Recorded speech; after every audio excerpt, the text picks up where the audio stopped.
Hola, ¿qué tal? ¿Cómo están? Espero que se encuentren muy bien. Yo estoy un poco barbón, me hace falta rasurarme. Eh, pero antes que rasurarme he querido continuar con la lectura de la obra del doctor Sigmund Freud. Sí, he decidido postergar mi rasurada para seguir con la comentada y muy mal interpretada también obra del doctor Sigmund Freud.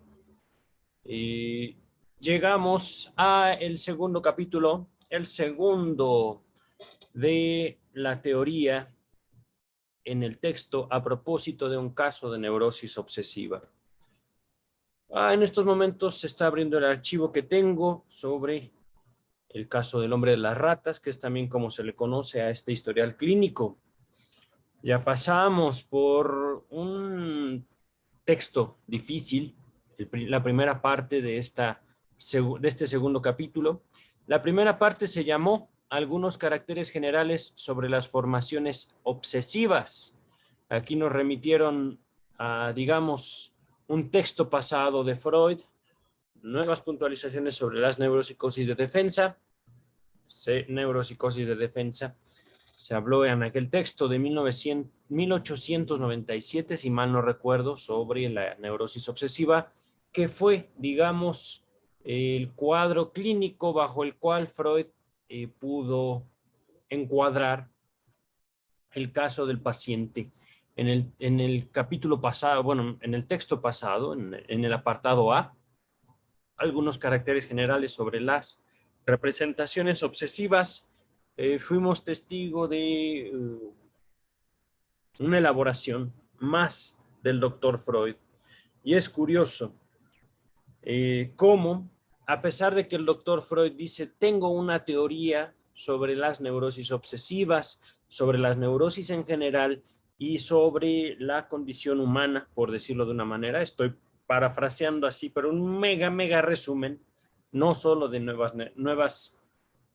este texto que ya ni me acuerdo cómo se llama, nuevas puntualizaciones sobre las neuropsicosis de defensa, no solo de eso.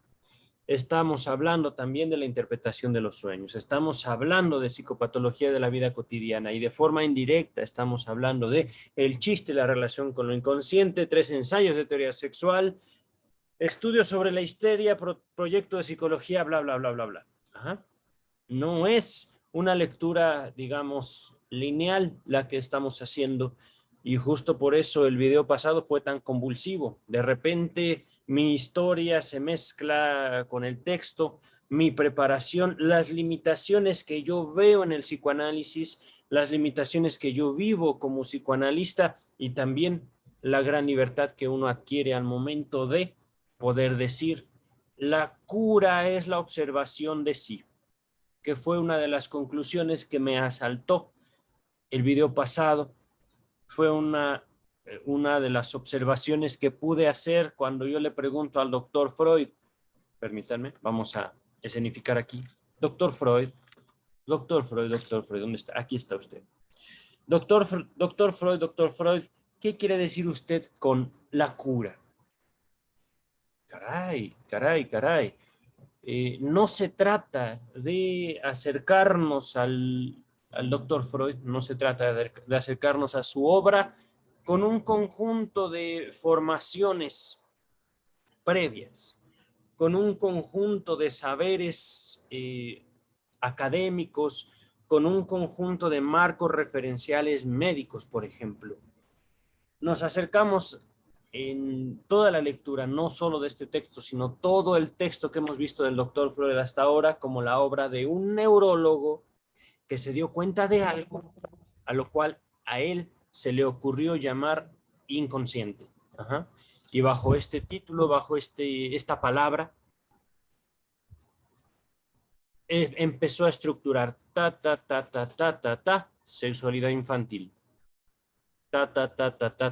neurosis, escisión psíquica, conflicto del ser humano consigo mismo, la represión no como un acto que nos vengan a atropellar el mundo. Nuestros papás seguramente fueron malos con nosotros, pero eso no importa, porque más importante es el juego de poder, el juego de energías, lo que nosotros hacemos con nosotros mismos. Y toda esta introducción, mucho más corta que el video pasado, para acercarnos a esta segunda parte del segundo capítulo de A propósito de un caso de neurosis obsesiva. Esta parte de la sección teórica tiene por título Algunas particularidades psíquicas de los enfermos obsesivos, su relación con la realidad, la superstición y la muerte. No puedo esperar, doctor Freud. Entremos de lleno. Dice el texto principal, ¿vale? Estamos en la página 179, 179. Dice Freud. He de tratar aquí algunos caracteres anímicos de los enfermos obsesivos, que en sí no parecen importantes, pero se sitúan en el camino hacia el entendimiento de lo más importante. En mi paciente eran muy manifiestos, pese a lo cual sé que no son imputables a su individualidad, sino a su padecer. Y se los reencuentra en otros enfermos obsesivos de manera totalmente típica. Doctor Freud, what? ¿Me está diciendo usted que hay cosas que las personas hacen, dicen, se relacionan con, pero que no son atribuibles a su identidad, sino a su enfermedad? Entonces la enfermedad no es parte de la identidad propia? Básicamente es lo que está diciendo, por supuesto con otras palabras. No son imputables, no son atribuibles a su individualidad, a su persona. Yo estoy tomando esta palabra individualidad como identidad, lo que yo soy. Entonces, y fíjense, esto fue algo muy curioso. Todo el video pasado, yo creo que lo voy a subir tal cual. Los problemas que haya tenido y que aparezcan en él, que así sean. Pero ciertamente yo llegué a pensar, ¿y si lo grabo otra vez? No, creo que no. Creo que vale la pena, en todo caso, sean testigos de una adquisición, no de un conocimiento, sino más bien de otra cosa. Realmente no sé cómo llamarlo, que pasó en el video pasado, que apenas grabé el día de ayer. Estoy grabando estos videos fuera de un contexto temporal porque se me aproxima un periodo de mucho trabajo institucional, de mucho trabajo físico y muy demandante, razón por la cual no podré dedicarme en el tiempo en el que yo tengo apartado por lo general para grabar videos, específicamente los fines de semana. Este fin de semana voy a estar ocupado y no podré grabar, razón por la cual dije, es momento, voy a hacerme de un tiempo entre semana. Entonces, de todo lo pasado, ya lo pasado, no me interesa, ya olvidé. Estoy parafraseando una canción de José José, el ídolo de la canción mexicana, para hacernos este trabajo un poco más ameno, un poco más, pues, ciertamente relajado.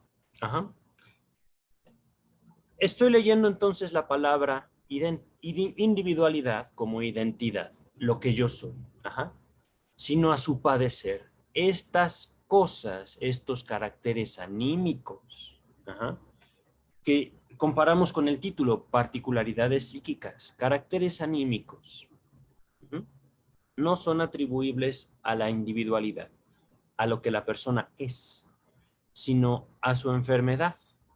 Entonces, el enfermo no es enfermo. Les estaba haciendo la observación que en el video pasado me hice de algo, un conocimiento podríamos decirlo, me costó como no tienen una idea, pero al final pude señalar que no tanto siguiendo el hilo del pensamiento del doctor Freud, en el cual se busca ya para el año 2022 sostener una mitología de que hay neurosis, no sé. Literalmente las autoridades médicas dicen que no. Yo podría decir que sí, Pero vamos a hacerle caso a las autoridades médicas, la Organización Mundial de la Salud, la American Psychiatry Association, por mencionar algunas. Ajá. Ellas que emiten sus criterios diagnósticos dicen, ya no hay neurosis, aleluya, aleluya, ¿no? Y bajo esta concepción, digamos, ya no hay neurosis. Ya esto de neuróticos enfermos obsesivos, ¡puf! Mágicamente desapareció. Ya no hay. Por eso el aleluya, ajá, porque es magia. La gracia de Dios manifestándose en que ya no hay neurosis. Ya nos limpiaron de neurosis las autoridades médicas contemporáneas. Pero esta conclusión que llegué en el video pasado me hizo plantearme, hay ciertas personas en la humanidad, e incluso yo mismo podría relacionarme conmigo mismo de forma tal que yo piense y no sepa lo que estoy pensando, que yo hable y no sepa lo que estoy diciendo. El video pasado, una de las interrogantes fue, ¿qué diablos es el pensamiento si no conocemos su contenido? Una especie, digamos, como de carretilla que lleva las cosas de un lugar a otro. Les comparé. ¿Es acaso el pensamiento como el agua que es contenida en el vaso o es el vaso que contiene el agua? No lo sé, me preguntaba yo el video pasado. Y aquí lo que encuentro es, en este primer párrafo de este segundo apartado, es ¿qué es el ser? Nos hemos puesto filosóficos y voy a procurar, por supuesto, no entrar en rollos de fenomenología como el mismo doctor Freud lo ha hecho. Ajá. Yo no soy muy partidario de la historia del pensamiento. No soy muy partidario de afiliarme a determinadas corrientes filosóficas, ajá, ni teológicas. Yo en todo caso, aun cuando me denomino psicoanalista, aun cuando yo debo decir que fui formado en un instituto lacaniano, se me enseñó que entre otras cosas, soy yo quien debo ser responsable por mis propios pensamientos, por mis propias palabras y por mis propios silencios. Ajá. Entonces no se trata de decir yo soy, ni psicoanalista, ni neurótico, ni enfermo, ni persona, ni ser humano, ni hombre. No se trata de eso y de aferrarse a esas palabras y demostrar lo que para mí es eso. No es así. Voy a colocarme como acostumbro a hacerlo al respecto del texto que estoy abordando, como si cada párrafo contuviera una idea, y esta idea inicial es, acá están los pacientes y acá están sus enfermedades. No es lo mismo. Ok, vamos a ver. Explíqueme, doctor Freud, por favor. ¿A qué se refiere usted? Nuestro paciente, continúa el texto, era supersticioso en grado alto, y ello a pesar de ser un hombre esclarecido, de elevada cultura y notable perspicacia, y de poder asegurar a veces que no tenía por verdadero nada de tales antiguallas. Ok, ok, no sé qué es antigualla, doctor Freud. Vamos a ver, Luis López Ballesteros, ¿podrías explicarme qué dice el doctor Freud con antiguallas? A ver. Nuestro paciente se mostraba supersticioso en grado alto, aunque era un hombre de aguda inteligencia y amplia cultura, amplia cultura, y afirmaba a veces no hacer el menor caso de semejantes tonterías. Miren, antiguallas es una forma muy culta y también muy en desuso de decir tonterías, estupideces. Bien, gracias Luis López Ballesteros por tu traducción del alemán directamente al español. Continúo con la Standard Edition. Dice, por tanto era supersticioso y al mismo tiempo no lo era. Y así se distinguía nítidamente de los supersticiosos incultos, que no vacilan en su creencia. Aquí justamente nos detenemos. Cuando yo les digo, no quiero apoyarme en que no parecer un fanático frente a ustedes y decir, los obsesivos existen porque lo dijo Freud y su palabra es indudable. Amén, aleluya, ¿no? No se trata de eso. No se trata de sacralizar los textos freudianos, pero sí de aproximarnos a ellos desde una perspectiva histórica, desde una perspectiva, digamos, tan actual como parte de un pensamiento científico, parte de un pensamiento y de un planteamiento válido, valedero. Tampoco se trata de desconocer fanáticamente de que, ay no, y esto, psicoanálisis, pseudociencia. ¿Por qué? Porque yo lo digo. La palabra de Popper, Karl Popper me parece, es ley también. ¿Cómo se llama esta filosofía de Karl Popper? El falsacionismo. El falsacionismo demostró que este sujeto era un loquito más y porque Karl Popper lo dijo, así es, sí, porque así son las cosas. Eso no es pensamiento científico tampoco. Si vamos a hacer una crítica, tanto de la obra de Karl Popper, como de la obra del Dr. Freud, como la obra de Lacan, de Melanie Klein, de Skinner, de Pavlov, de los que ustedes quieran, cualquier científico es abordable. Cualquier postura científica, cualquier forma de pensamiento es estudiable. Si no, pues serían como una religión ocultista, ¿no? Como una secta, digamos, que adora textos intraducibles, insalvables, pero que están ahí y que quién sabe qué quieren decir, pero algo dicen. Y vaya que se ven interesantes, ¿no? Lo que estamos viendo es el testimonio de un médico de 1800, bueno, vivió de 1800, no me acuerdo, 1800 y algo, a 1939. Ya vean ustedes la fecha de nacimiento del doctor Freud. Pero estamos en un momento en el cual, en su historia justamente, y por eso la imagen a mis espaldas, él se está haciendo de renombre dentro de la comunidad médica de su tiempo. 1908, 1909, ya comenzaba a tener sus primeros discípulos, los caballeros que están a mis espaldas. No me acuerdo del nombre de todos, aquí están arriba algunos, abajo este es Jung, ladrón, el ratero, y después el profeta también. Pero bueno, llegando a la, ¿cómo decir?, concepción de una forma de relación del ser humano, no de los obsesivos, no de los neuróticos. El ser humano en general puede relacionarse con el mundo de determinada manera y consigo mismo. Esto es importante. Yo podría decirles, soy un obsesivo, yo soy un neurótico, pero yo también puedo relacionarme conmigo y con los demás como un histérico, yo. Y esto puede ser simplemente un bla, bla, bla, bla, bla, bla, amén, ¿no? Tomando como ejemplo aquellas sectas cristianas que dicen, hablan en lenguas. Bla, bla, bla, bla, bla. Ellos dicen que están hablando algo con sentido para los ángeles. Y ciertamente ahorita lo estoy comparando con neurosis, obsesión, histeria, bla, bla, bla. No se trata de eso.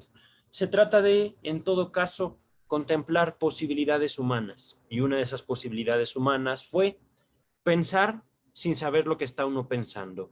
Hablar sin saber lo que está uno hablando. En el video pasado se vieron, por ejemplo, defensas primarias, defensas secundarias, delirios, deliriante. Freud inventa palabras de repente y en un momento él usa la frase la cura, que yo me pregunté, ¿cuál cura? ¿De qué me está hablando, doctor Freud? A-O-I-A. ¡Wow! Y de repente ahorita era supersticioso el paciente, no lo era al mismo tiempo. Entonces, eso no es. Es y no es. No se trata una cosa y la otra. Ese es el secreto de la obsesión. Son las dos cosas al mismo tiempo. Es supersticioso y no es supersticioso. ¿Por qué? Porque dentro de su vasta cultura, el paciente, un hombre universitario, un militar disciplinado, reconocido en sus batallones, de repente se saca unas ideas que tú dices, no inventes. En serio, a tu papá lo van a torturar en el más allá. Si tú no haces este irigote, le van a meter una rata por el ano a tu papá que está muerto en el cielo o en el infierno, no lo sé. Válgame, no, pues sí, hazlo. Pero de repente, daba unas muestras de inteligencia increíbles. De hecho, los irigotes, estas defensas,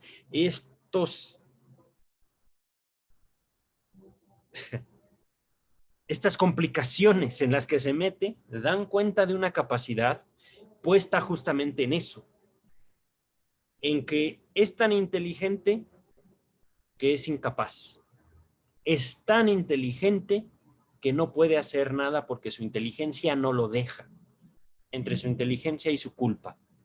Ya no puede hacer nada, no puede ni acabar sus estudios. Imagínense, pobrecito.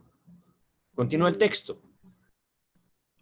Parecía comprender que su superstición dependía de su pensar obsesivo.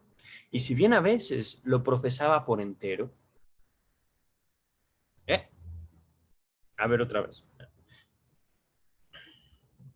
Es que así está escrito en la Standard Edition, le incluí un i. Le parecía comprender que su superstición dependía de su pensar obsesivo, si bien a veces la profesaba por dentro. Creo que esto quiere decir que el paciente comprendía que su superstición era un producto de su pensamiento, si bien a veces la profesaba por entero. Que ahí no entendí qué quiso decir la traducción de Standard Edition. La de Luis López Ballesteros nos dice: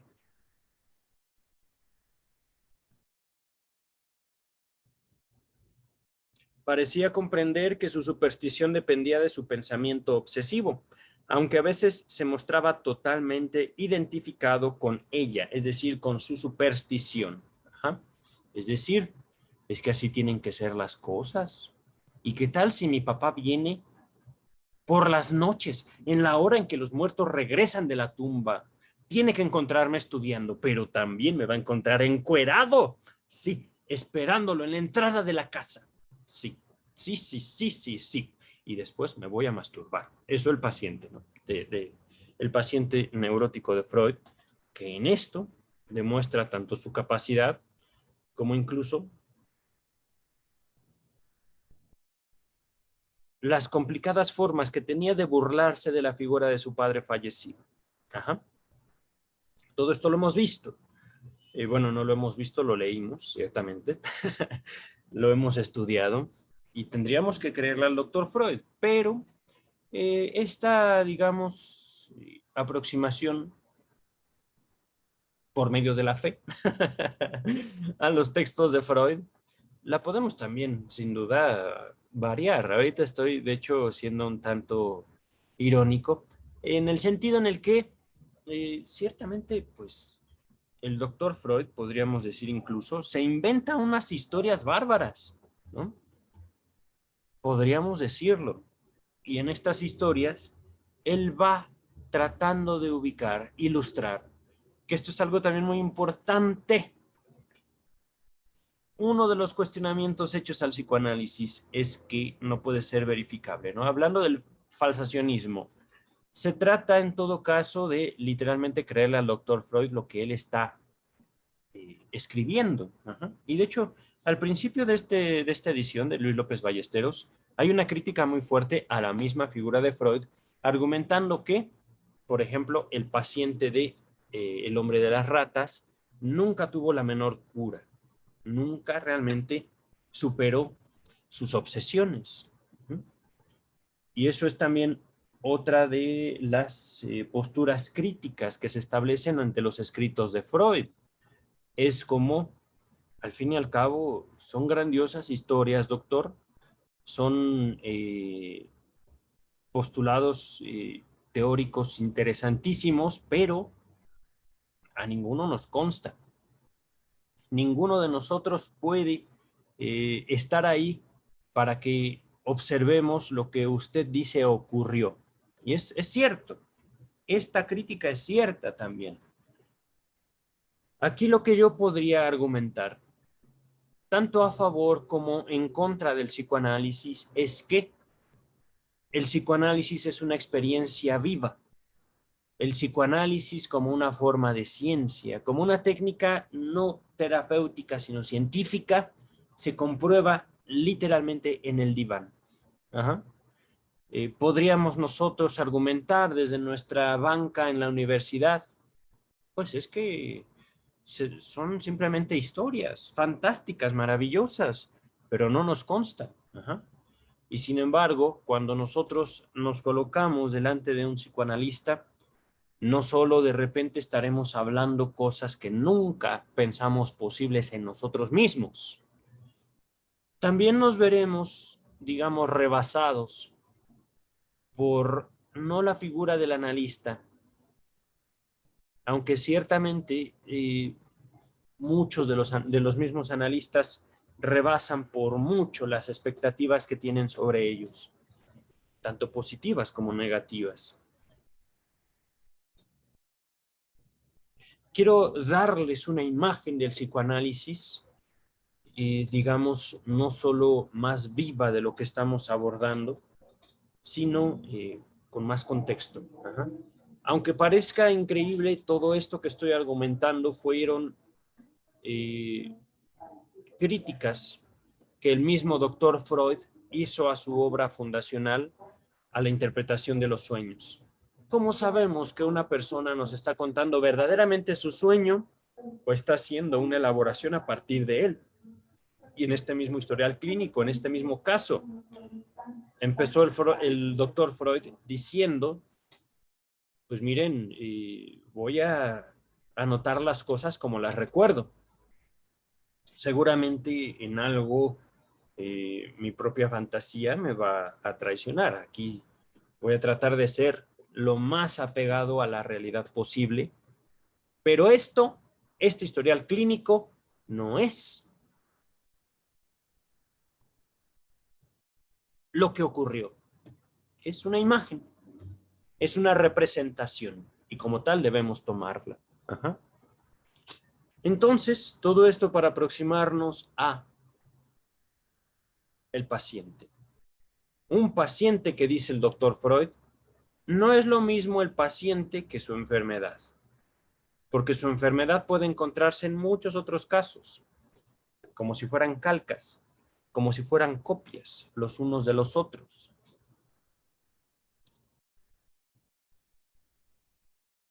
Esta calca, esta copia, lo que podríamos decir, lo que es la neurosis obsesiva, no los neuróticos obsesivos. La neurosis dice, un comportamiento tan contradictorio, regreso al texto, tan contradictorio y oscilante, se aprehende con H, mejor bajo el punto de vista de cierto ensayo explicativo. Es decir, está cañón, esto está cañón. Tan contradictorio, tan oscilante, es y no es al mismo tiempo. Voy a hacer un intento de explicarlo. Dice el texto, no he vacilado en suponer que sobre estas cosas tenía dos convicciones diversas, hablando de la superstición, ¿vale? Dos convicciones de convencerse a sí mismo, digamos de certezas, diversas y contrapuestas, y no. Por ejemplo, una opinión indecisa. A ver. Ahora, voy a leerlo de corrido. Un comportamiento tan contradictorio y oscilante se aprende mejor bajo el punto de vista de cierto ensayo explicativo. No he vacilado en suponer que sobre estas cosas tenía dos convicciones diversas y contrapuestas, y no. Por ejemplo, una opinión indecisa. Es decir, ¿qué quieres? ¿Helado de chocolate o helado de vainilla?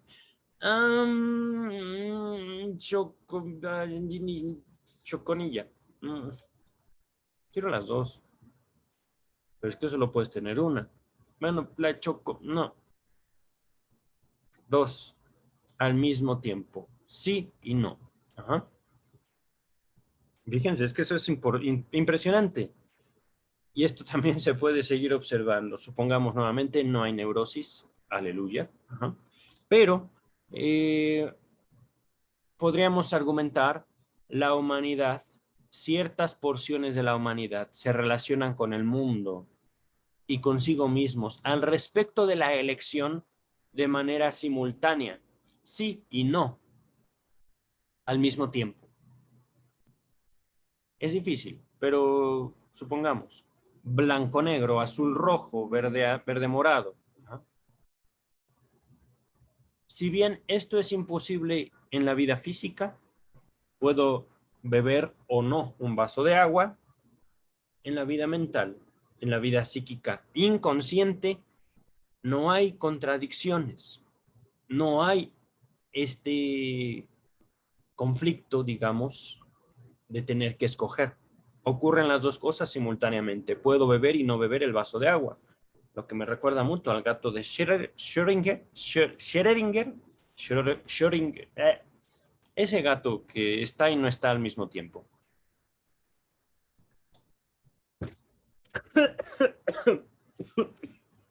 Me ahogo. Ay, nanita. Ahora yo voy a estar y no estar al mismo tiempo. Ok, dice el texto, entre esas dos opiniones oscilaba, venga, entre estas dos opiniones, ay caray, oh, entre esas dos opiniones oscilaba el paciente, es decir,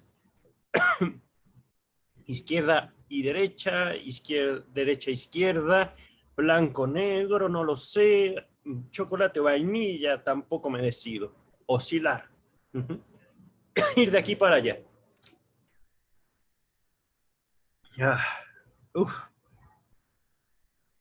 Entonces, en una bien visible dependencia de toda su restante postura hacia su padecer obsesivo.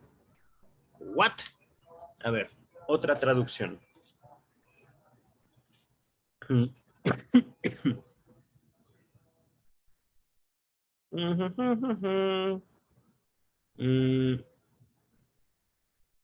Oscilaba pues entre tales dos convicciones y su decisión dependía en absoluto de su actitud del momento ante su neurosis. Ok. A veces te amo mucho, neurosis mía, y a veces te aborrezco con toda mi alma. Hablando de la neurosis, no estamos hablando aquí de relaciones. Dice el texto,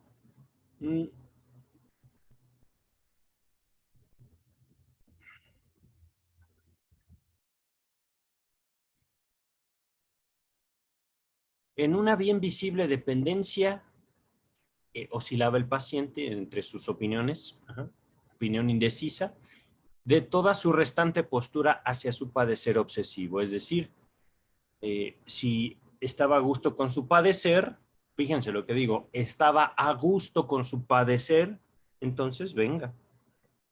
Pero, ¿y si yo me odio por mi padecer? ¿Yo me odio por mi neurosis? Entonces, no.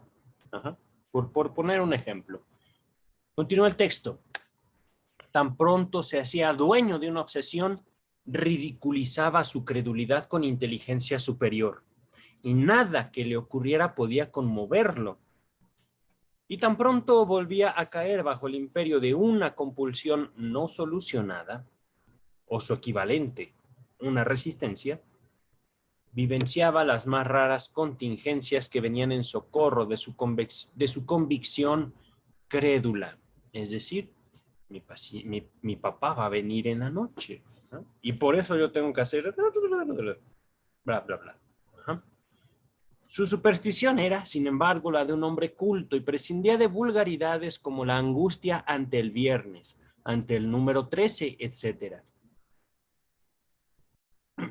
Pero creía en signos premonitorios, en sueños proféticos. Siempre encontraba a las personas en quienes inexplicablemente acababa de pensar, o recibía una carta de alguien que tras una larguísima pausa le había aparecido de repente en recordación espiritual. En esto era lo bastante probo, o más bien fiel a su convicción oficial, como para no olvidar casos en las más intensas vislumbres, perdón, como para no olvidar casos en que las más intensas vislumbres, es decir, visiones, no habían terminado en nada. Por ejemplo, cierta vez que, hallándose en un lugar de veraneo, dio en el presentimiento de que no regresaría con vida a Viena. Desgraciadamente para el paciente, sobrevivió a su fantasía, sobrevivió a su pensamiento. Pobre. Continúa el texto. Esto lo hago yo, por supuesto con sarcasmo. Ajá. Porque pobrecito, es que ciertamente lo he vivido. Uno experimenta ese tipo de premoniciones, ese tipo de, ¿cómo decirlo? Presentimientos de fatalidad y no ocurre nada. Diablos, se me fue la vida de mi control. Vamos a continuar con el texto. Dice, admitía también que la mayoría de los signos premonitorios recaían sobre cosas que no tenían ningún significado particular para su persona y que cuando topaba con un conocido en quien hacía mucho no pensaba y acababa de hacerlo pocos momentos antes, entre ese aparecido milagroso y él no ocurría nada más. Desde luego, tampoco podía poner en entredicho que todo lo sustantivo o lo importante de su vida había sucedido sin signos premonitorios. Así, por ejemplo, la muerte de su padre lo sorprendió sin sospecharla. Recordemos, el paciente estando cuidando a su papá en el hecho de su muerte, le pregunta al médico, ¿cuándo podremos estar tranquilos? El médico le interpreta esto como, ¿cuánto tiempo va a sobrevivir mi papá? Y el médico responde, mañana a mediodía aproximadamente. Entonces el paciente se va a la cama pensando, mañana a mediodía mi papá va a estar bien. Y ándale, que se muere durante la noche. Ajá. Continúa el texto. Pero estos argumentos en nada modifican la escisión, la división, la separación. Dice el texto escisión, pero lo estoy multiplicando en significados, ¿vale? División, separación de sus convicciones y solo probaban el carácter obsesivo de su superstición. Carácter que ya se discernía, ya se podía notar, por las oscilaciones de esta, de igual sentido que la resistencia. Recordemos, la resistencia de los neuróticos obsesivos es hacia su goce, su sentir, no a su pensamiento, curiosamente, no hacia el contenido de eso que ellos llaman pensamiento y que Freud llamó delirio en el apartado pasado. Continúa el texto. Por supuesto, yo no estaba en condiciones de esclarecer con arreglo a la ratio, maldita sea, todas sus más antiguas historias milagrosas. Esto de maldita sea lo digo yo porque ya el doctor Freud volvió a incluir latín. A la ratio quiere decir según el orden, para esclarecer con arreglo, no me acuerdo. No quiero buscarlo en Google, simplemente no quiero. Si ustedes quieren, háganlo. Allá ustedes. No estaba yo, dice Luis López Ballesteros, naturalmente en situación de explicar racionalmente todas sus maravillosas historias del pasado. Pero en cuanto a las sucedidas durante el curso del tratamiento, pude demostrarle que él mismo colaboraba en la fabricación de tales milagros y logré hacerle ver los medios en que tal labor utilizaba. Que en tal labor, es decir, ¡wow! Ya me encontré con esta persona, mira qué bonita amiga, mira qué simpático amigo. Ya tenía mucho que no los veía y justo estaba pensando en ellos. ¡Ah! Sé leer el futuro, doctor. Soy genial. Ujú. Continuamos con la estándar de dichos. Entonces, a la ratio quiere decir racionalmente. Ajá. No estaba yo en condiciones de esclarecer con arreglo a la razón todas sus más antiguas historias milagrosas. Es decir, el paciente, un sujeto favorecido por los dioses con una vida llena de milagros. Piensa y se hace realidad. ¡Wow! Pero, dice el doctor Freud, en cuanto a cosas parecidas ocurridas durante el periodo del tratamiento, pude demostrarle que él mismo participaba de continuo en la fabricación de los milagros, así como los medios de que para ello se valía, es decir, cómo le haces tú para que cuando piensas en alguien, ese alguien aparece mágicamente. ¡Wow! Bueno, antes de continuar, no se trata de echarle la culpa a la religión, no se trata de escupir a la religión y decir no hay milagros. Los hay, pero los neuróticos, por supuesto, en un afán de ser seres casi omnipotentes, y por supuesto pagan al respecto de esa omnipotencia, suponen que tienen la vida bajo su control. Ajá. El pensar para el obsesivo es control. Por eso, y esto es muy peligroso, por favor, tengan mucho cuidado ustedes cuando se topen con alguien que quiere controlar sus pensamientos. Por eso yo he cortado relaciones, porque amigos o parejas, una mujer me dijo hace tiempo, no puedo creer que tú pienses lo contrario de mí, de lo que piensan mis amistades. ¿Te consta que pienso? Es decir, tú puedes leer mis pensamientos. No, bueno, no le hice así, pero sí le pregunté, ¿te consta que pienso? ¿Estás segura de que yo pienso? Porque simplemente podría yo estar hablando y no pensar nada. Esto, por supuesto, no le agradó nadita, pero tampoco yo estoy dispuesto a estar con alguien así, ni siquiera como amistad. Digo, ¿acaso no tengo derecho de libertad de pensar? ¿Mm? ¿Acaso si yo pienso algo malo va a pasar? Pues no, no. Por eso les he dicho, a partir de este texto, a partir de este caso, piensen libremente, pero piensen, no estén delirando y no llegando a ningún lado por pensar. Eso no es pensar. Eso, ahí sigo al doctor Freud o busco seguirlo cuando él dice, eso es delirio. Es decir, sí, no, no, pero sí, no, pero no.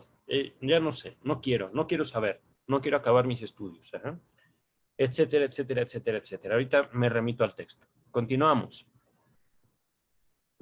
Ajá. Dice el doctor, trabajaba con la visión y lectura indirectas. Nota número 10, pero voy a continuar. Con el olvido y sobre todo con espejismos de la memoria. Es decir, todas estas herramientas eran usadas por el paciente para producir milagros, entre comillas. ¿No? Pienso y sucede. Eso es un milagro para un neurótico obsesivo, para una neurótica obsesiva. Entonces, y eso también me lo han dicho, oh, qué grandioso el destino que tenía predestinado que tú y yo nos encontráramos. Sí, soy maravilloso. Dice el texto. Visión y lectura indirectas. Vemos cosas, sabemos cosas y nos hacemos tontos. No te vi. ¡Oh! Justo estaba pensando en ti. ¡Bravo! El universo me escucha, el universo está a mi favor. Pienso y se hace. ¿Cómo dicen? Decreta. Ok, sigan decretando. De eso sí hay que burlarnos, por favor. Hay que decretar. ¡Pum! Para que pasen cosas, ¿no? Pensar positivo. Porque pensar es moldear la materia. No, no, queridos, no. Para moldear la materia tenemos las manos. y justamente la materia. No me voy a adentrar mucho en la materia porque me voy a desviar del texto. Entonces, visión y lectura indirectas, el olvido y sobre todo espejismos de la memoria. Al final, dice el texto, él mismo me ayudó a descubrir los pequeños trucos de prestidigitador mediante los cuales se hacían esos milagros. Entonces, y esto es también importantísimo para los obsesivos, ser. Es que yo ser psicoanalista, es que yo ser psicólogo, es que yo ser hombre, es que yo ser feminista, ser. Yo tengo el ser en la palma de mi mano. Pues no, el ser no existe. El ser no existe, queridos escuchas. Es una pantalla, es una máscara. Eso es el ser, una máscara. Y aquí no estoy apoyándome en la lectura de Freud, ¿vale? Es la experiencia. Podrían decirme, es que el mascarero eres tú, el hipócrita eres tú. Adelante, adelante. Pero, y esto es algo también maravilloso, que yo podría rescatar de mi experiencia. Procurando nosotros ser lo que ustedes gusten y manden, vamos a hacer matanzas en el mundo. La historia de la religión nos los enseña. Si ustedes quieren ser buenos cristianos, buenos creyentes, buenos filósofos, buenos académicos, buenos psicoanalistas, me temo mucho que van a terminar haciendo cruzadas. Me temo mucho que van a ustedes a terminar sacrificando a la gente a su alrededor. Ese es el precio del ser, la muerte. Y esto se puede abordar de muchas maneras, pero no lo voy a hacer ahorita. Dice el texto,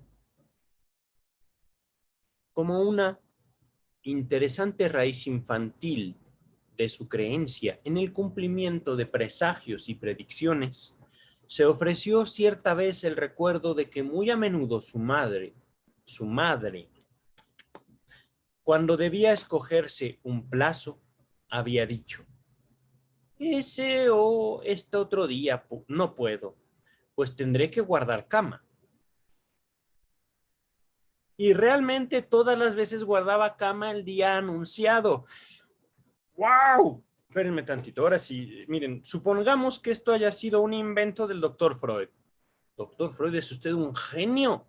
Ni Shakespeare se inventaba estos dramas de la vida. Lo voy a poner con otras palabras. Mi mamá planeaba y decía, no puedo este día porque me voy a enfermar, y se enfermaba la desgraciada. Así era de buena mi madre. Ella sabía cuándo se iba a enfermar. ¡Wow! No, bueno. Entonces, sí me acordé de Shakespeare con esta frase. Dice el texto, era inequívoco que tenía necesidad de hallar en el vivenciar esos puntos de apoyo para su superstición. Entonces la superstición viene de la relación con la madre, al menos para el paciente, sí. Una divina, histérica.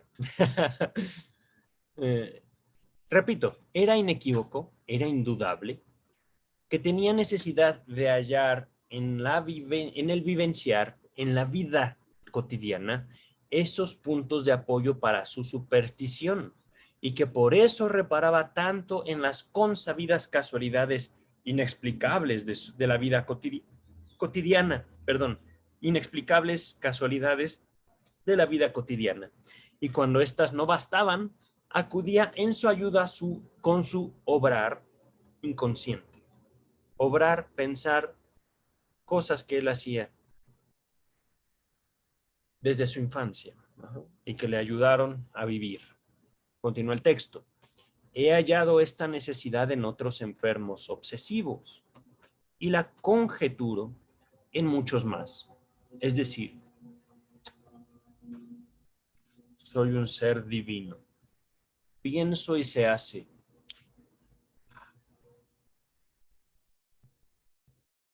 Pero ya pensé algo malo. ¡Oh, pecador!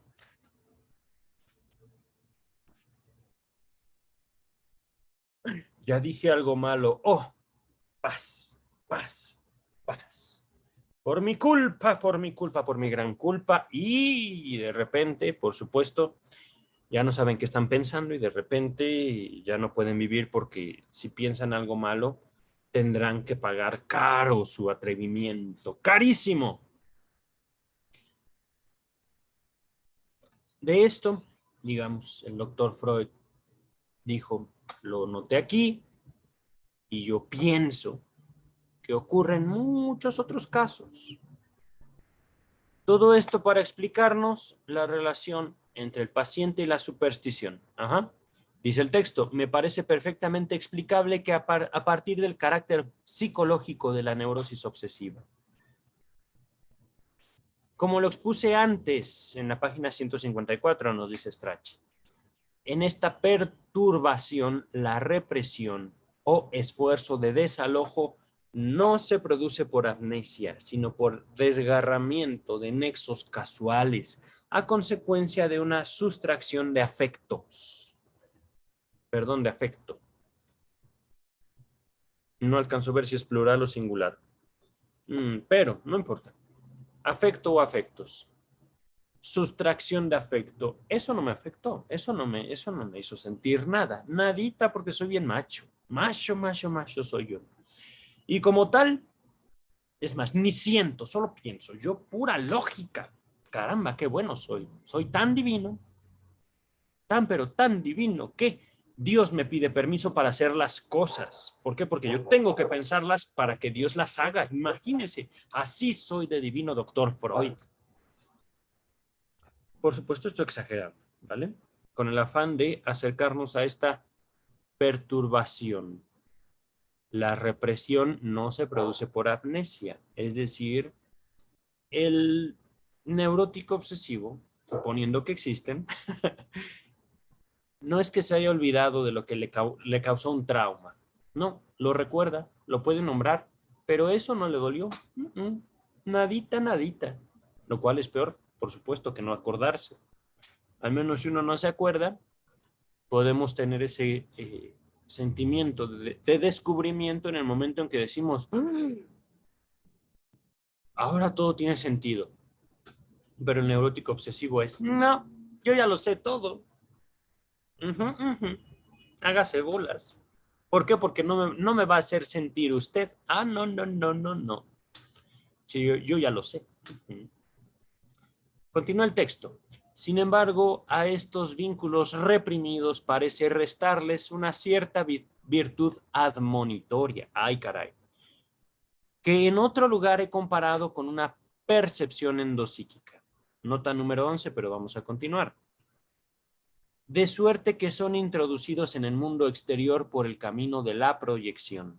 Y allí dan testimonio de lo interceptado en lo psíquico. ¡Ay, caramba! Maldición, doctor Freud.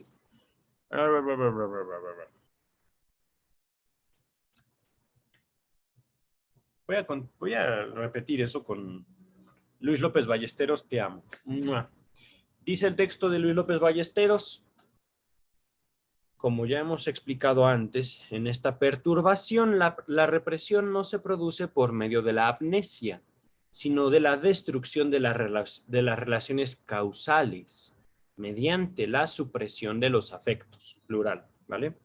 Estas relaciones reprimidas parecen conservar una cierta energía admonitoria de adivinación. Ajá. Como que le atino, como que sé y no sé, pero me hago menso, me hago tonto y de repente, ¿es eso? ¡Wow! ¡Qué maravilloso soy! Por supuesto, con respecto a la relación conmigo y mis propias representaciones, ¿no? Esto se traduce, digámoslo, en la relación del neurótico obsesivo con las cosas fantásticas, las cosas del más allá. Es favorecido o favorecida por los dioses. Dice el texto. Esas relaciones, repito, estas relaciones reprimidas parecen conservar una cierta energía admonitoria a la que en otro lugar hemos comparado con una percepción endopsíquica, es decir, la capacidad de verse a uno mismo, que ahorita, bueno, es diferente, digámoslo, a la observación de sí. Ajá. Termino esto y hablo de lo endopsíquico y la observación de sí. Pudiendo así ser incorporadas al mundo exterior, o sea, proyectadas en él como testimonio de lo psíquico reprimido. Ok, diferencia entre la percepción endopsíquica y la observación de sí. Percepción endopsíquica es yo me doy cuenta que estoy pensando estas cosas. Observación de sí es, pero no me doy cuenta cómo estas cosas me afectan. No me doy cuenta cómo, por ejemplo, yo proyecto una cierta imagen. Me lo dicen y yo no quiero escuchar. Por ejemplo, observación de sí es, me están diciendo esto. Por ejemplo, ajá, me están regañando, siendo que yo soy perfecto. La observación de yo soy perfecto, yo no he cometido ningún error, es una percepción endopsíquica. Es una, digamos, atribución de un rasgo. Es un notar que yo soy, yo tengo. Es, digamos, darse besitos. Qué bonito soy, cómo me quiero. Mientras que la observación de sí no va, ¿cómo decir?, a ser afectado nuestra autoestima. No va a causarnos, bueno, nos va a causar, pero lo vamos a soportar. ¿Por qué? Porque es observación de sí. Me veo como un hijo del demonio.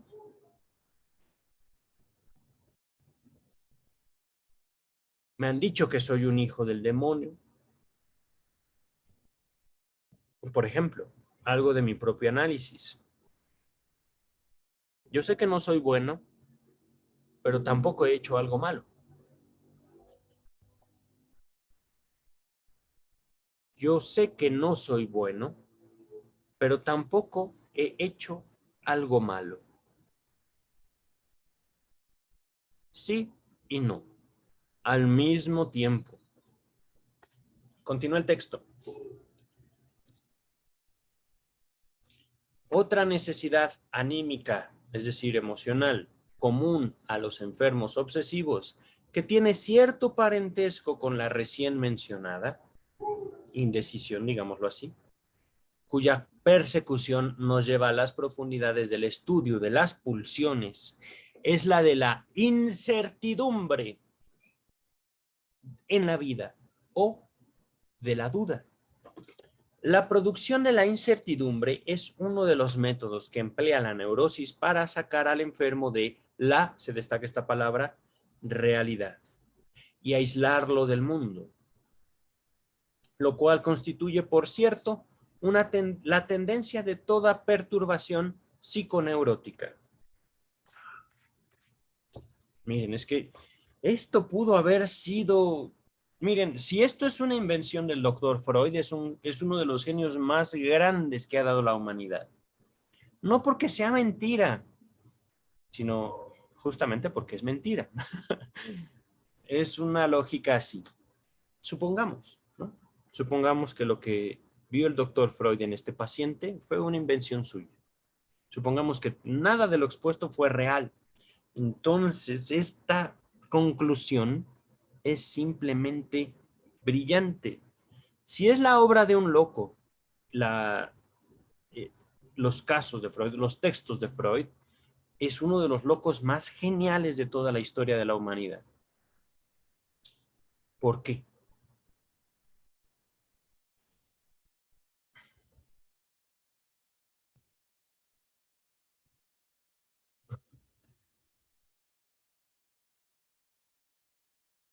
Se inserta de una manera tan precisa que da miedo. No a Viena de 1908, sino a México del año 2022. La tendencia de toda perturbación psiconeurótica, el factor permanente de toda enfermedad mental, de toda, es que los enfermos se aíslan. No los aislamos, ellos se aíslan. ¿Por qué? Porque perciben su enfermedad. Voy a ponerlo así. Ajá. Continúa el texto. También es aquí harto nítido lo mucho que los enfermos ponen de sí para esquivar una certidumbre y poder aferrarse a una duda.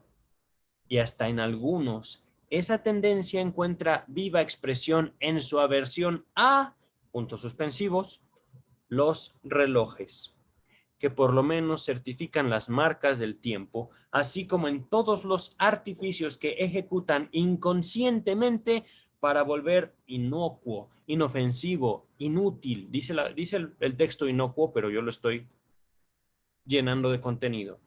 Cualquier instrumento que excluya la duda.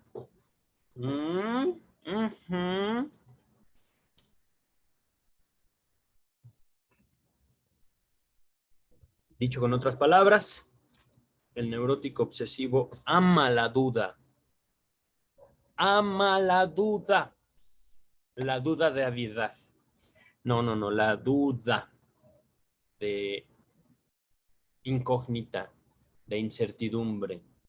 ¿Y si sí? ¿Seré o no seré? ¿Seré o no seré, doctor Freud? ¿Seré obsesivo o seré histérico? ¿Seré hombre o seré mujer? No lo sé. ¿Seré grande o pequeño? No lo sé. Y cuando se les pide, por ejemplo, puntualidad, no te hagas tonto, no te hagas tonta. Ay, ¿qué crees? Se me hizo tarde. Perdón. Una y otra y otra y otra y otra y otra y otra y otra y otra vez. Entonces ya no es un error, ya es costumbre, ya es neurosis. Ah, pero si se les dice, ¡me estás presionando! Y por supuesto, nada. Son las 10. ¿Son las 10 o no son las 10? O, con otro ejemplo, este es una dota do, no puede ser un re, no puede ser un do sostenido, un do bemol, es un do, punto. No, es que hay microtonos, pero un do es un do. No. Sí. Entonces, por supuesto, al momento de llegar a una certidumbre, esto es, los neuróticos obsesivos, bueno, esos que no existen, gracias a la OMS, gracias a la APA, amén, aleluya. Y esos que ya no existen, los neuróticos obsesivos, llegando a la certidumbre, explotan, no pueden sostenerla. Continúa el texto. Nuestro paciente había desarrollado una particular habilidad para evitar noticias que le habrían facilitado tomar una decisión en su conflicto. Así, en cuanto a su amada, no estaba en claro sobre la circunstancia más decisiva para contraer matrimonio. Supuestamente, no sabía decir quién la había operado, ni si le habían extirpado un ovario o ambos. Fue movido a recordar lo olvidado y averiguar lo descuidado. Es decir, a ver. Tú dices que te están obligando a casarte con una mujer que tú no quieres porque tú quieres a esta. Que curiosamente también dices, no puede tener hijos. Bueno, sí puede, doctor. Es que, así que usted diga que me conste que no puede tener hijos, pues no lo sé. porque no sé quién la ha operado y no sé si tiene un ovario extirpado o los dos, no lo sé. Entonces, sí y no al mismo tiempo, nuevamente, los obsesivos, esos que no existen. Ajá. Dice el texto, la predicción de los enfermos obsesivos por la incertidumbre y la duda se les convierte en motivo para adherir sus pensamientos preferentemente a aquellos temas en que la incertidumbre de los hombres es universal, en que nuestro saber y nuestro juicio permanecen por fuerza expuestos a la duda. Estos temas son sobre todo la filiación paterna, es decir, hijo de mi hija, mi nieto será. Hijo de mi hijo, no lo sé.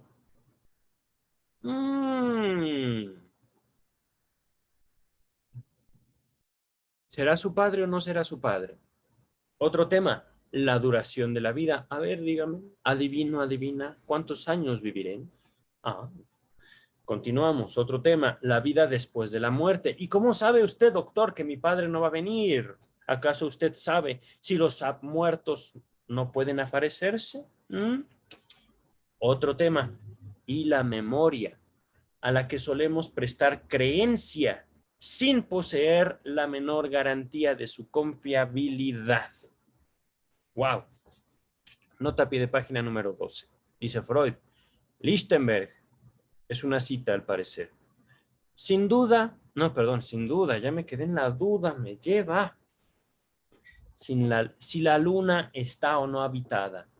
El astrónomo lo sabe más o menos con la misma certeza con que se sabe quién fue su padre, pero no con la certeza con que sabe quién ha sido su madre. ¡Oh! Lichtenberg, grosero. Dice el texto, sigo en la nota 12. Se produjo un gran progreso cultural cuando los hombres se decidieron a admitir el razonamiento junto al testimonio. Del alemán, disculpen mi alemán latinizado, Seugnis, Seug con Z, Nis, Seugnis, ¿vale? Con G. Entonces, repito, progreso cultural cuando admitieron el razonamiento junto al testimonio de los sentidos y a pasar del derecho materno al paterno. Figuras prehistóricas en que una persona más pequeña está sentada sobre la cabeza de una más grande significan la descendencia patrilineal, es decir, del padre. Ajá. La Atenea sin madre sale de la cabeza de Zeus. Todavía en nuestra lengua, quien da fe de algo ante el tribunal se llama Zeuge, lo estoy latinizando el alemán, que quiere decir testigo. De acuerdo con la parte del varón, de acuerdo con la parte que el varón desempeña en el acto de la reproducción, entre paréntesis, Zeugen, que quiere decir procrear, que por cierto también testigo de el español viene de la palabra también latina que quiere decir testículo. Los antiguos testigos se tomaban los testículos porque si mentían en su testimonio se los cortaban. Ajá. Miren, y ya en los jeroglíficos testigo, entre comillas, es escrito con la imagen de los genitales masculinos. Es decir, lo que tienes que perder, lo perderás si fallas, si falseas, si cambias lo que es real. Vamos a ver, regresamos al texto. Esta era la nota a pie de página número 12. Estamos en este momento en la página 182 y este finaliza en la 184. Bien, vamos bien. Continuamos. 182 dice, de la incertidumbre de la memoria se sirve la neurosis obsesiva profusamente para la formación de síntoma. Y pronto averiguaremos el papel que la duración de la vida o el más allá, y el más allá, desempeñan en el contenido del pensar de los enfermos. Pero antes, como la transición más conveniente, me referiré, a ver otra vez, pero antes, como la transición más conveniente, me referiré me referiré a aquel rasgo de la superstición de nuestro paciente cuya mención en un pasaje anterior, véase página 177, sin duda habrá provocado extrañeza en más de un lector. Me refiero a se destaca esta palabra, omnipotencia, por él aseverada de sus pensamientos y sentimientos, de sus buenos y malos deseos. Es decir, por eso la angustia del paciente, porque él tenía por seguro que si algo pensaba, iban a torturar a su papá en el infierno o en el cielo, no sé. Imagínense eso en el cielo. Ya llegaron al cielo y ven, aquí está tu rata, prepárate. Bueno, a ver, dice el texto. No es poca, en verdad, la tentación de declarar que esta idea es un delirio que rebasa la medida de la neurosis obsesiva. Sin embargo, he hallado esta misma convicción en otro enfermo obsesivo restablecido desde hace largo tiempo y con un quehacer normal. Y verdaderamente todos los enfermos obsesivos se conducen como si compartieran esa convicción. Es decir, pienso y se hace, siento y pasa. ¡Wow! Dice el texto, será nuestra tarea esclarecer esa sobreestimación. Supongamos, sin más, que en esa creencia se confiesa sinceramente un fragmento de la antigua manía de grandeza de la infancia. Sexualidad infantil, acuérdense. Continúa el texto. Y preguntemos a nuestro paciente en qué basa su convicción.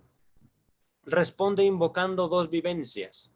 Cuando llegó por segunda vez a ese sanatorio de cura de aguas donde había experimentado la primera y única mejoría en su padecer. Véase página 127, pero vamos a continuar. Volvió a pedir la misma habitación que, por el lugar en que estaba situada, había propiciado sus relaciones con una de las enfermeras. Recibió esta respuesta. Esa habitación ya está ocupada. Un viejo profesor la tiene. Y ante esa noticia que rebajaba mucho sus perspectivas de curación, él reaccionó con estas descomedidas palabras. Que le dé un ataque de apoplejía. 14 días después se despertó turbado por la representación de un cadáver y a la mañana se enteró de que al profesor realmente le había dado un ataque de apoplejía y lo habían llevado a la habitación más o menos en el momento en que él despertara. ¡Ah! ¡Válgame el cielo! Ahí está. Deseo cumplido. ¡Wow! ¡Wow! A ver, demuéstreme, doctor Freud, que no estoy siendo favorecido por los dioses aún en mis pensamientos más indecentes. Nota número 13, antes de continuar. Vuelve a mencionarse y elucidarse esta anécdota en el texto Lo ominoso del volumen 17. Vamos a regresar, eso lo dijo Strachey. Gracias, Strachey, te amamos. La otra vivencia se refería a una señorita mayor, muy menesterosa de amor, que le mostraba gran solicitud y cierta vez le preguntó directamente si él no podría quererla. Oh, querida. Ah, me dio mucha ternura. Dio una respuesta esquiva. Maldito. Pocos días después se enteró de que la señorita se había arrojado por una ventana. ¡Ah, maldito! Se hizo entonces reproches, pues claro, y se dijo que habría estado en su poder conservarle la vida si le hubiera dado su amor. De tal manera, adquirió el convencimiento de que la omnipotencia de su amor, adquirió el convencimiento de la omnipotencia de su amor y su odio. Sin desconocer la omnipotencia del amor, nosotros, permítame, ya me dio sed. Se me secó la boca ya. Salud. Ahora sí, sin desconocer la omnipotencia del amor, nosotros destacaremos que en ambos casos se trata de la muerte, el contenido del pensamiento del deseo. Ajá. Y adherimos a la explicación evidente de que nuestro enfermo, como otros obsesivos, está compelido, empujado, impulsado a sobreestimar el efecto de sus sentimientos hostiles, el efecto que sus sentimientos hostiles producen sobre el mundo exterior, porque un gran fragmento del efecto psíquico interior de tales sentimientos escapa a su noticia consciente. Su amor, o más bien su odio, son realmente hiperpotentes. Crean justamente aquellos pensamientos obsesivos cuyo origen él no comprende y de los cuales se defiende sin éxito. Díganme, es que en serio, eh, si esto fuera una mentirota del doctor Freud, qué gran mentiroso, ¿eh? Nota número 14. Esta dice Strachey, se agregó en 1923. Dice Freud en la nota 14. La omnipotencia de los pensamientos, más correctamente de los deseos, ha sido discernida desde siempre como una pieza esencial de la vida anímica de los primitivos. Veas el texto Tótem y Tabú en el volumen 13. El libro entero está lleno de esclarecimientos sobre la neurosis obsesiva, particularmente las secciones 2 y 3, o C, del segundo ensayo y las secciones 3 y 4 del tercero. Gracias, doctor Freud. Lo vamos a hacer a su tiempo. Ya estamos a una página de terminar. Nos dice, nuestro paciente tenía una relación muy particular con el tema de la muerte. Tomaba cálida participación en todos los fallecimientos, válgame. Asistía lleno de piedad a las exequias, de suerte que sus hermanos y hermanas lo llamaban en broma pájaro de mal agüero. Pero nota 15, pero voy a continuar. Pero también en la fantasía él mataba gente de continuo para exteriorizar a los deudos entrañable simpatía, es decir, me lleva. Este sujeto fantaseaba con matar a gente para ir a darle el pésame a los familiares y que por supuesto lo quisieran por eso, válgame. Nota a pie de página número 15, lo de pájaro de mal agüero, dice Strachey, este detalle es comentado en el texto Sueño y Telepatía, veas el volumen 18. Ya llegaremos a él, queridos escuchas. Dice el texto, la muerte de una hermana mayor cuando él tenía entre 3 y 4 años de edad, véase página 161, desempeñaba un gran papel en sus fantasías y había entrado en el más íntimo vínculo con los desaguisados infantiles de aquellos años. Desaguisados, problemas infantiles, conflictos. Ajá. Sabemos además cuán temprano lo había ocupado el pensamiento de la muerte del padre. Permítanme. Hablando de duda, ¿estoy grabando? Sí. A ver. Otra vez. Sabemos cuán temprano lo había ocupado el pensamiento de la muerte del padre y tenemos derecho a concebir la contradicción misma de su enfermedad como una reacción frente a ese suceso que él, en la compulsión, había deseado 15 años antes. Es decir, siendo un niño. Continúa el texto. No otra cosa que una compensación por esos deseos de muerte contra el padre es la extraña extensión de sus temores obsesivos al, entre comillas, más allá. Ella se introdujo cuando el duelo por el padre difunto experimentó un refrescamiento 1 año y medio después y estaba destinada a volver a cancelar la muerte del padre en desafío a la realidad. Y por amor del deseo, que antes se había insinuado en toda clase de fantasías. Vean, nota a pie de página número 16. Dice Strachey, el uso de los mecanismos defensivos de la anulación, entre comillas, y el aislamiento, entre comillas, por parte de los neuróticos obsesivos es analizado por Freud en el texto Inhibición, Síntoma y Angustia en el volumen 20. Digamos de paso que en esa obra se aborda en muchos puntos la psicología de la neurosis obsesiva. Ya llegaremos a ello. Continúa el texto principal y estamos por terminar. En varios pasajes, véase páginas 174 y 177, hemos aprendido a traducir el agregado, entre comillas, en el más allá, con las palabras, si mi padre viviera todavía. Es decir, es la manifestación de un anhelo, de un deseo, en el más allá. Ojalá el papá estuviera vivo para que se le metiera una rata por el culo. Pobrecito. Y qué bonito. Por supuesto, apelando a la naturaleza del caso, apelando a el gran temor obsesivo. Continúa el texto. Pero no muy diverso del comportamiento de nuestro paciente es el de otros enfermos obsesivos a quienes el destino no ha deparado en años tan tempranos el primer encuentro con el fenómeno de la muerte. Sus pensamientos se ocupan sin cesar de la duración de la vida y la posibilidad de la muerte de otros. Sus inclinaciones supersticiosas no tuvieron al comienzo otro contenido y quizá tampoco sea otro su origen.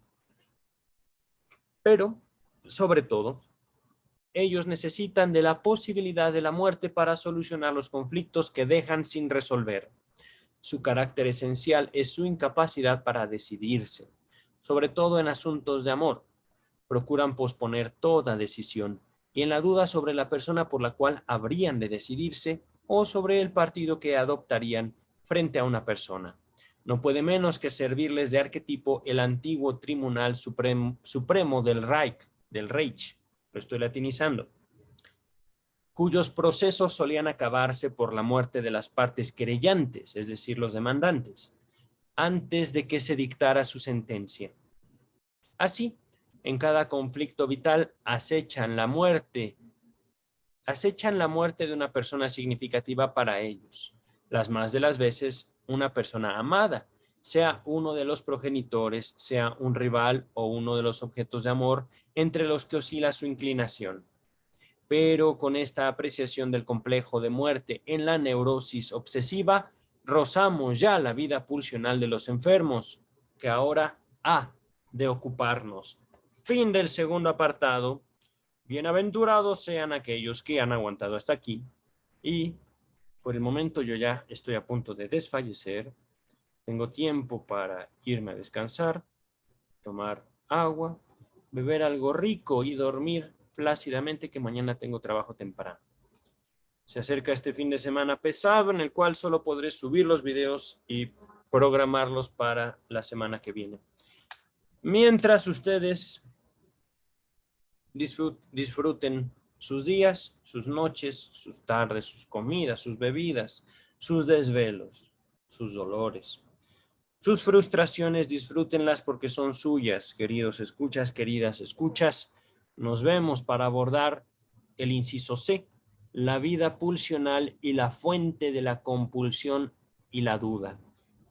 Que por cierto, es curioso, estoy recurriendo en mi pantalla a un archivo muy popular de la Standard Edition,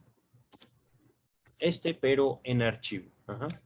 Y tiene el siguiente apartado, que es el último. Es el último, al parecer, a propósito de un caso de neurosis obsesiva. El archivo está dañado. De las páginas 190, 91, 92. De las 190 a las 192. Entonces nos vamos a apoyar en la traducción de Luis López Ballesteros, que he llegado a amar locamente. Estoy viendo, sí, ya es el último apartado. Esto es lo que nos resta a propósito de un caso de neurosis obsesiva. Sin más, me despido, cuídense mucho. Y que disfruten sus lecturas. Bye, doctor Freud. Gracias, por supuesto.